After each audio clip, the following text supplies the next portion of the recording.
Welcome to Surface Knowledge, the only podcast that provides you with useless information for a useful reason. Never again be stuck without an interesting tidbit or fun fact in any social situation. Here's your host, Max Curtin. Welcome back, everyone, to Surface Knowledge, the podcast that delivers just enough to impress in 30 minutes or less. This is episode 11, and I hope you're all well, you're all happy, you're not letting the drudgery bring you down. I thought let's have a bit of escapism over the next 30 minutes and head out into the fog, because today, my friends, we're talking about one of the most mysterious places on Earth. A region of sea and sky where ships vanish, planes disappear, compasses spin out, and explanations go out the window. That's right, we're diving into the one, the only, the Bermuda Triangle. Now, even if you've never read a book about it, or you've never watched a documentary, or you've never even stayed up until 4 o'clock in the morning falling down one of those late-night YouTube rabbit holes, I guarantee that you've probably still heard of the Bermuda Triangle. It's part of our cultural wallpaper, let's say. It's a go-to explanation for the unexplained. If something strange ever happens over that part of the ocean, we just say, that must be that triangle again. But why this patch of ocean? What gave it such an eerie reputation, and is there actually anything unusual going on there? Well, lucky you've come to this episode, because we're going to chart a course through the legend and the logic of it all. We're going to talk about famous disappearances like Flight 19 and the USS Cyclops. We'll also look at some wild theories from aliens to underwater Atlantis. And then, unfortunately, we're going to come back down to Earth with some science and skepticism, because I am a buzzkill and I suck at parties. Because the truth, my friends, behind the Bermuda Triangle is probably not what you think, but it's still weird enough to be interesting, which is what we do on this show anyway. We'll also look at where the triangle came from, what fuels the mystery, and whether it's really as dangerous as its reputation suggests. Or is it all just good storytelling floating on top of coincidence and bad weather? We'll then finish off with a look at other vile vortices around the world, because from my research it turns out that the Bermuda Triangle might not be as unique as it seems. So, my knowledge surfing pals, let's grab our compasses, we'll ignore the fact that it probably might not help, and let's gain a surface knowledge of the Bermuda Triangle.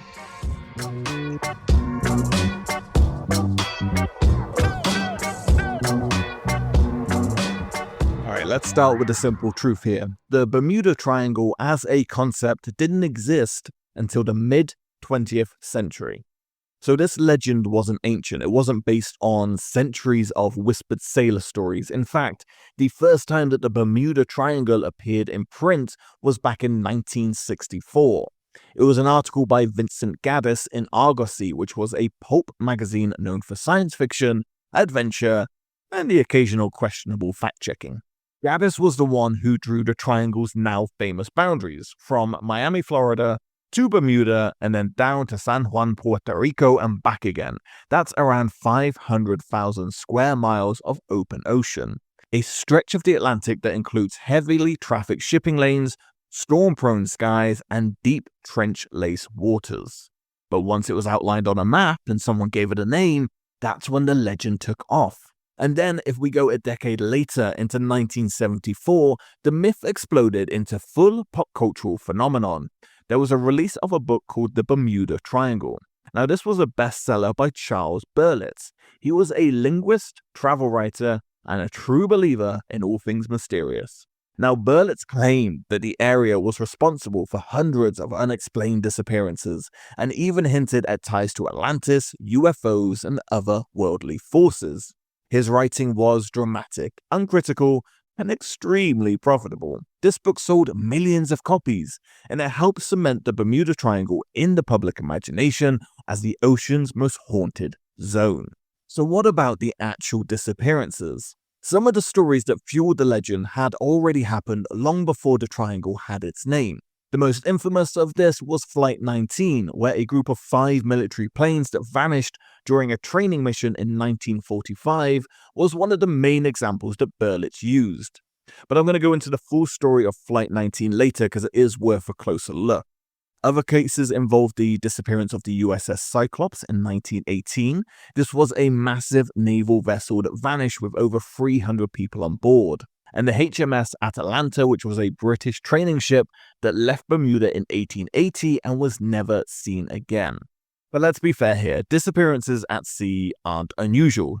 Ships sink, planes crash, wreckages don't always surface, and the Atlantic Ocean, especially this part of it, it's unpredictable, it's deep, and it's volatile. But our lovely pattern-finding human brains, we love a good triangle, and it didn't take much effort for writers and theorists to draw lines between unrelated incidents and call it a cursed zone.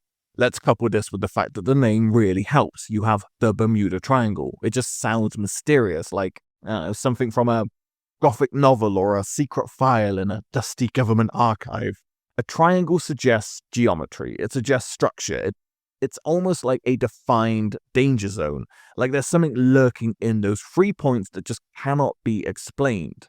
And even though there's no official recognition of the triangle by any government or scientific body or navigation agency, that hasn't stopped people from pointing fingers at it every time something unusual happens in that region.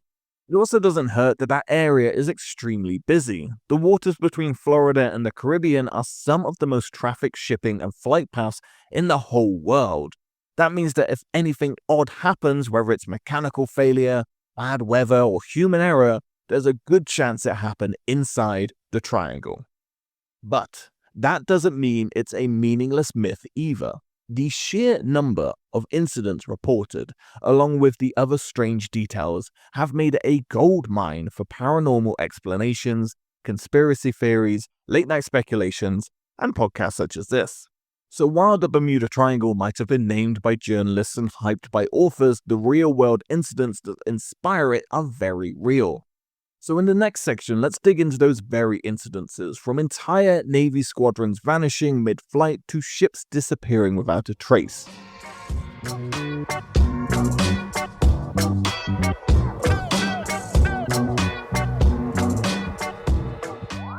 Right then, let's start with the big one, the case that truly launched this mystery, Flight 19. So on December 5th, 1945, 5 TBM Avenger torpedo bombers took off from Fort Lauderdale, Florida, on a routine 2-hour training flight. This mission was called Flight 19, and all 5 aircraft, with 14 men aboard, were experienced, well-maintained, and flying in clear conditions. Everything was normal until, shocker, it wasn't. About an hour and a half into the operations, the radio operators began picking up some strange transmissions from the flight's leader, Lieutenant Charles Taylor. He sounded confused, uncertain of his location, and he delivered one of the most haunting lines that came through the static. He said, "We cannot be sure of any direction. Everything is wrong. Strange. The ocean doesn't look as it should." Taylor later added, "We don't know where we are. Can't make out anything. We think we may be about 225 miles northeast of base." Radar couldn't locate them. Radio contact grew weaker, then vanish. And the 5 planes were never seen again. Even more chilling was a rescue plane was sent to search for them. A massive PBM Mariner with 13 crew on board also disappeared shortly after takeoff. No wreckage, no debris, no distress call, just gone. Altogether, 27 men were lost that day in what should have been a routine training mission. Now, in fairness, there are plausible explanations. Taylor had reportedly gotten lost before. His compass was likely malfunctioning, the weather worsened, and the squad may have run out of fuel and ditched in the ocean. But that radio call, that sense of confusion and surreal disorientation, is what gave this case its legendary status. Next example is the USS Cyclops. Now, this was a beast of a ship. It was over 500 feet long, carrying 11,000 tons of manganese ore and 309 crew and passengers. In March 1918, the Cyclops was on a trip from Brazil to Baltimore with a stop in Barbados, and after leaving port, it vanished without a trace. No SOS, no debris, no wreckage, no bodies, nothing. It remains one of the single largest non-combat losses of life in US naval history. Some theories suggest a sudden storm or structural failure. Others claim sabotage or enemy attack during World War I, but no conclusive evidence has ever been found. And because the ship was last known to be sailing through the area now labeled as the Bermuda Triangle, it became one of its most foundational mysteries. And a fun twist on this, two of Cyclops' sister ships, the Proteus and the Nereus, also vanished in roughly the same region in later years. Same design, same route, same strange silence.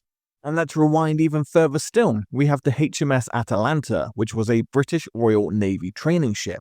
In January 1880, it left Bermuda en route to England with over 280 men aboard, who were mostly naval cadets. But unfortunately, as you might have guessed, it never made it. The ship was presumed to have sunk during bad weather, possibly a sudden storm, but again, no wreckage or survivors were ever found.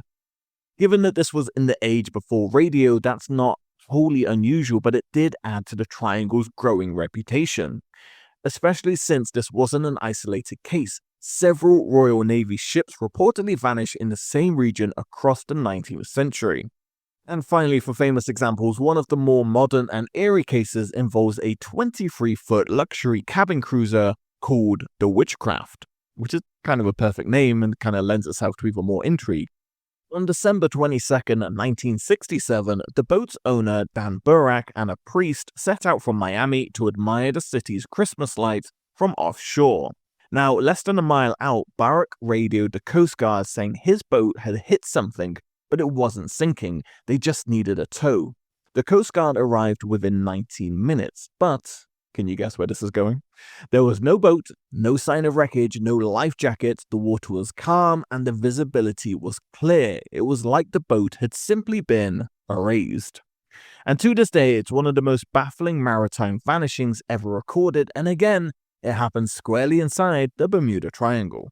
So there are dozens more stories like this, some famous, others more obscure. We've got small planes disappearing off radar, we've got boats found adrift, engines running but no crew aboard, pilots reporting instrument failure and then just cutting off. Individually, many of these incidents have potential explanations. Weather, mechanical issues, human error, but collectively, they've created a pattern, and one that has given the Bermuda Triangle its mythical reputation. And what really pushes these stories into folklore are the quotes, these last transmissions, the incomplete distress calls, those moments of confusion. Because if you think about it, it's one thing to vanish, but it's another thing to hear someone say something's wrong, nothing looks right, and then never hear from them again. So let's keep going down this rabbit hole. Let's take this even further and look at the paranormal. From magnetic anomalies and compass spins to the Bimini Road, Atlantis. And while we're here, let's talk about aliens.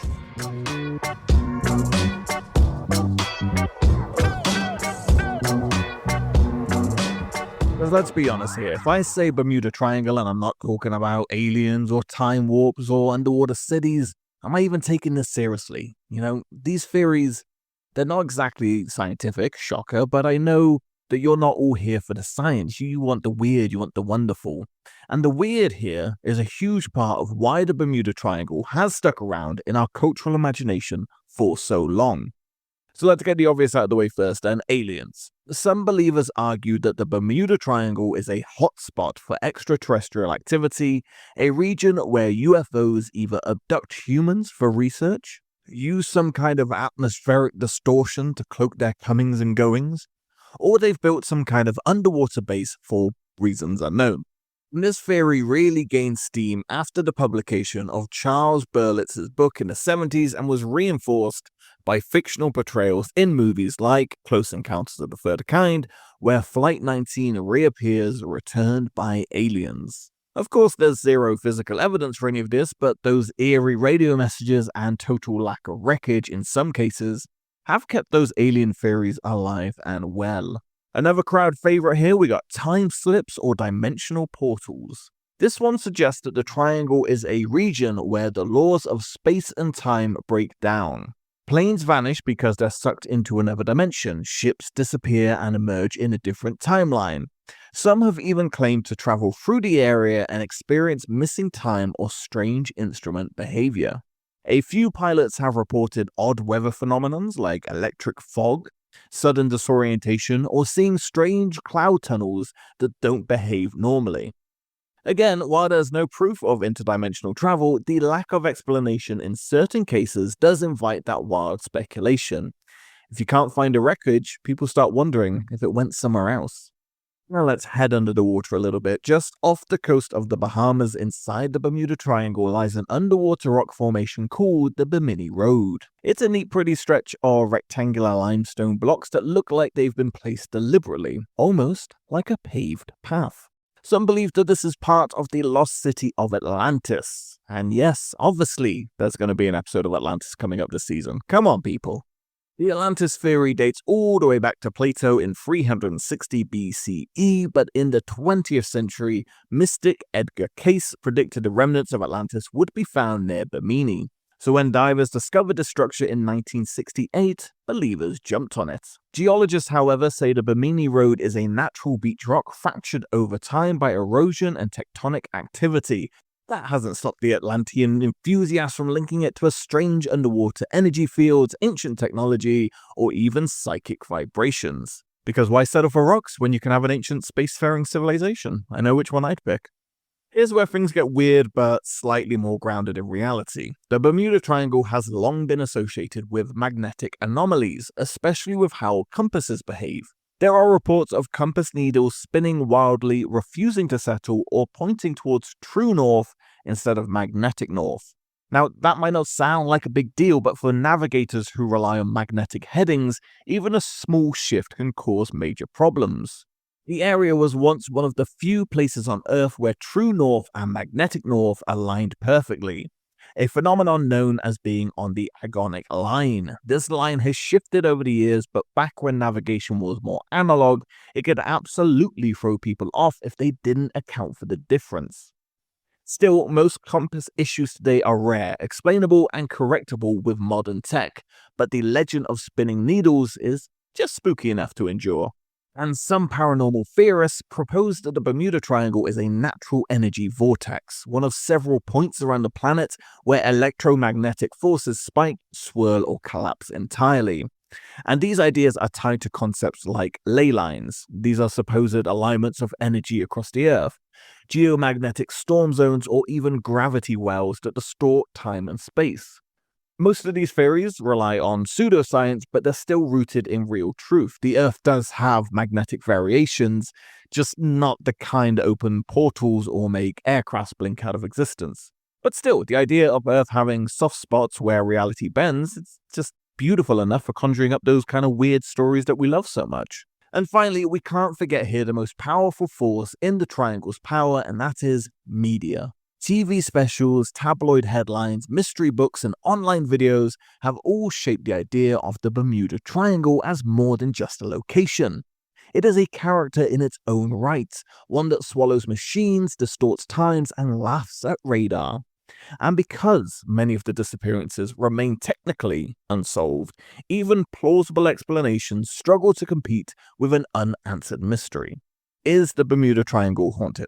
Probably not. A dimensional rift? Doubtful.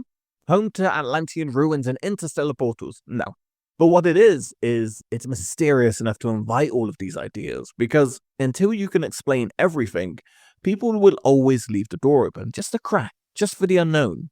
Alright, up next is Party Pooper Max's time to ground ourselves and look at the skeptics. What does the actual evidence say, and who's been working behind the scenes to fact check this whole thing?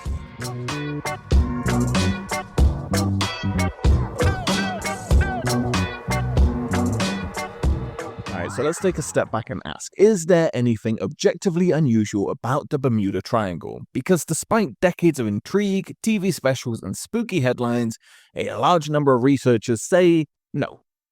The Bermuda Triangle has a natural enemy, it's Larry Kush, a research librarian from Arizona State University who in the 1970s decided to do something radical.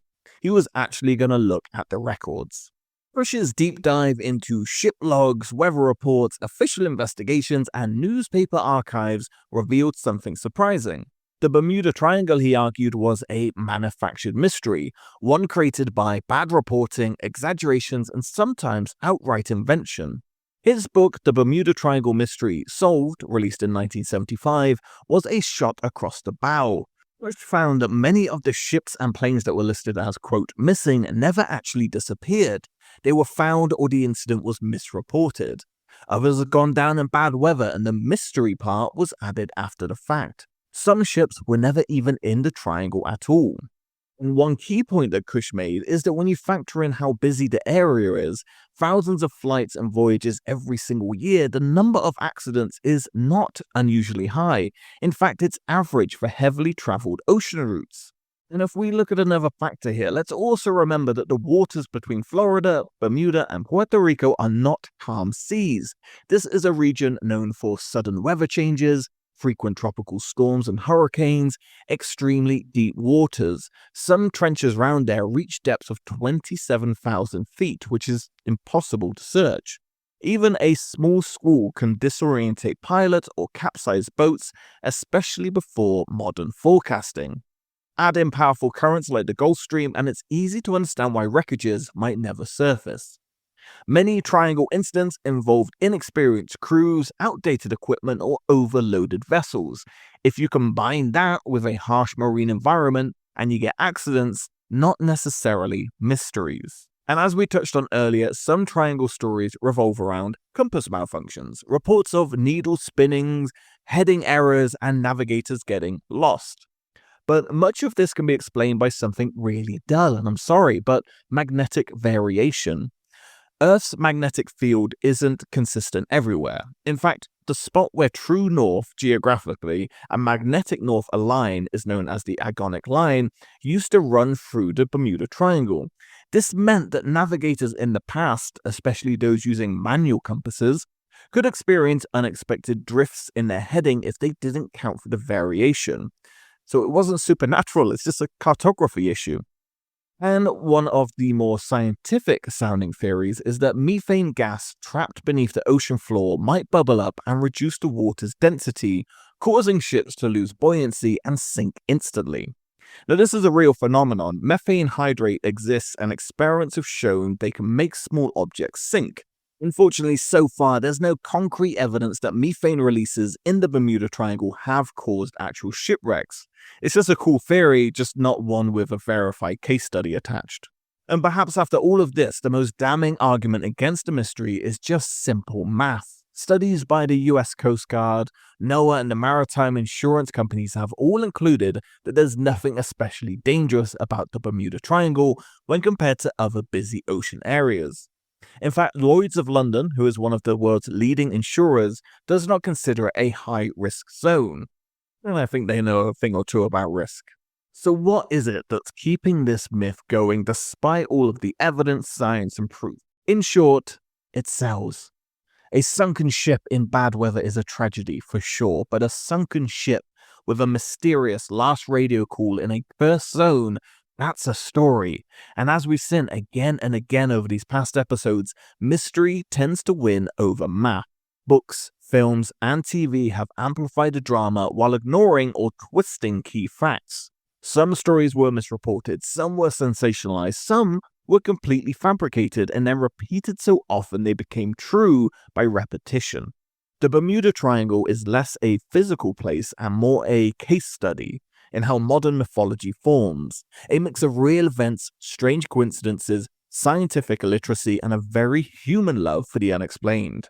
So the triangle likely isn't a portal, a vortex, or a UFO hunting ground, but it is still worth talking about 100% because in our next section, I'm going to take us beyond the Atlantic and around the world to these other so-called danger zones just like this one.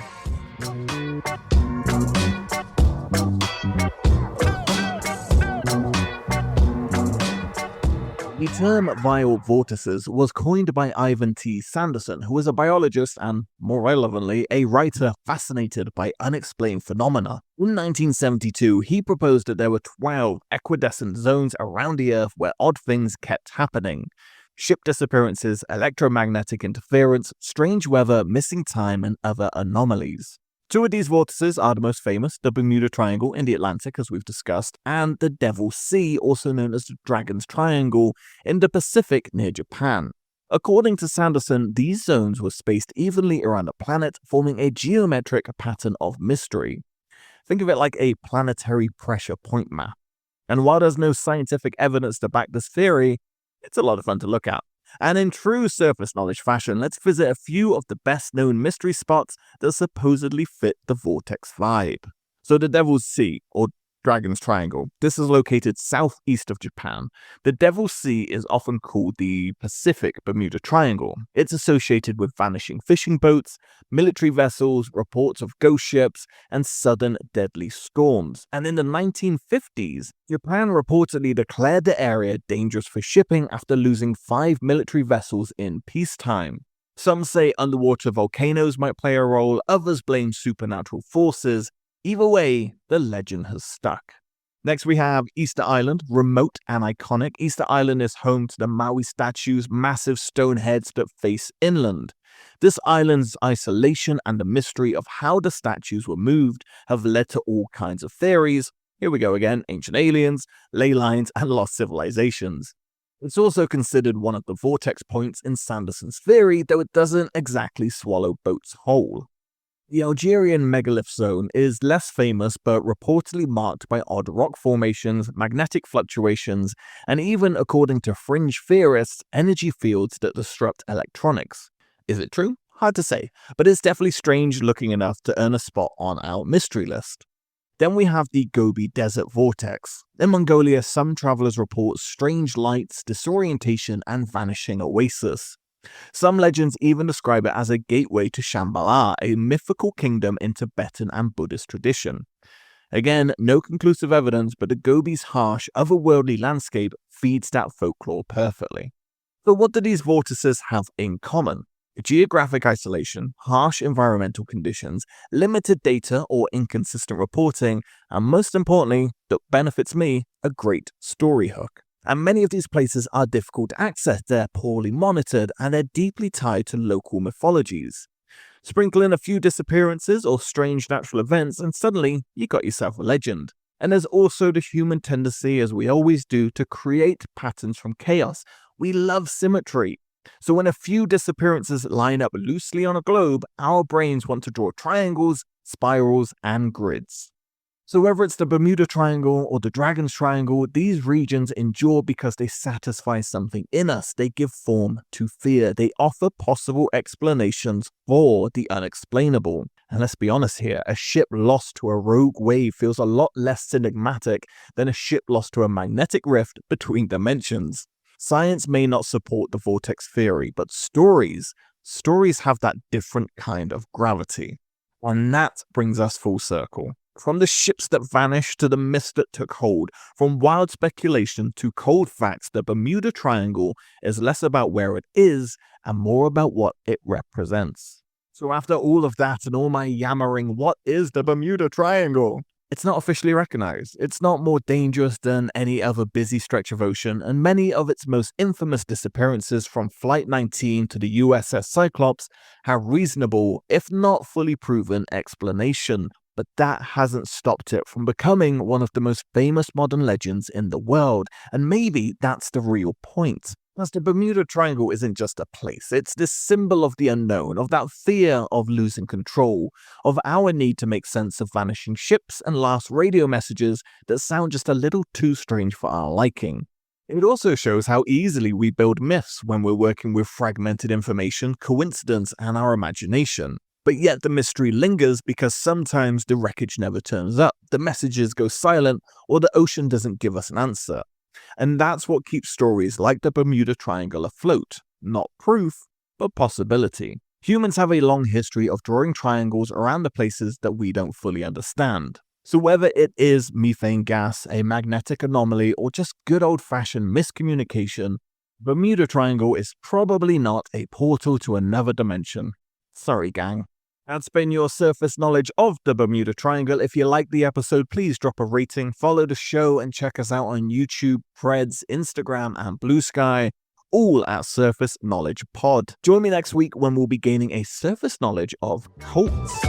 You've been listening to the Surface Knowledge Podcast, part of the GT5 network.